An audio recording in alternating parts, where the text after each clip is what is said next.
वृंदावन में बिहार से एक परिवार आकर रहने लगा। परिवार में केवल 2 सदस्य थे, राजू और उसकी पत्नी।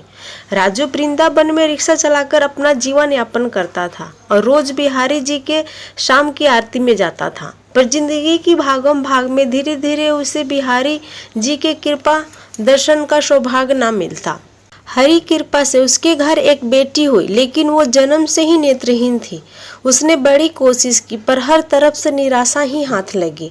बेचारा गरीब करता भी क्या, इससे ही किस्मत समझकर खुश रहने की कोशिश करने लगा। उसकी दिनचर्या बस इतनी थी, वृंदावन में भक्तों को इधर से उधर लेकर जाना, लोगों से बिहारी जी के चमत्कार सुनता और सोचता मैं भी बिहारी जी से जाकर अपनी तकलीफ कहता हूँ।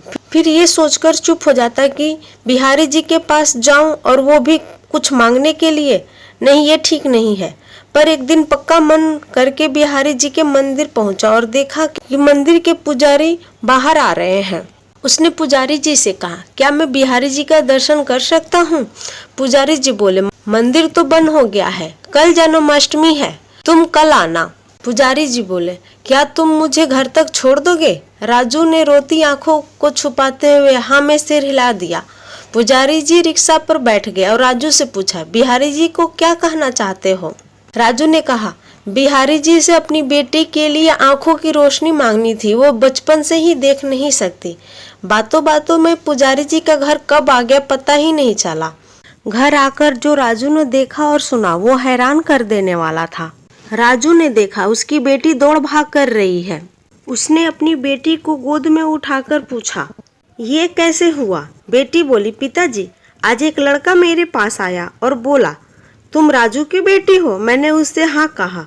उसने अपने दोनों हाथ मेरे आंखों पर रखा और फिर मुझे सब कुछ दिखाई देने लगा, लेकिन वो लड़का मुझे कहीं नहीं दिखाई दिया।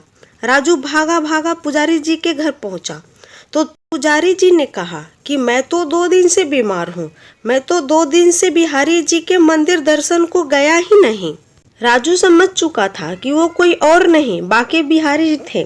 शायद उसका दुख उनसे देखा नहीं गया और वो उससे दूर करने के लिए आ गए। राजू घर लौट आया। अगले दिन जन्माष्टमी थी। राजू और उसकी पत्नी ने व्रत रखा और फिर बाकी बिहारी जी के दर्शन के लिए उनके मंदिर गए। उन्होंने खुशी खुशी जन्माष्टमी का त्योहार मनाया, क्योंकि बाकी बिहारी जी ने उनकी मनोकामना जो पूरी कर दी थी।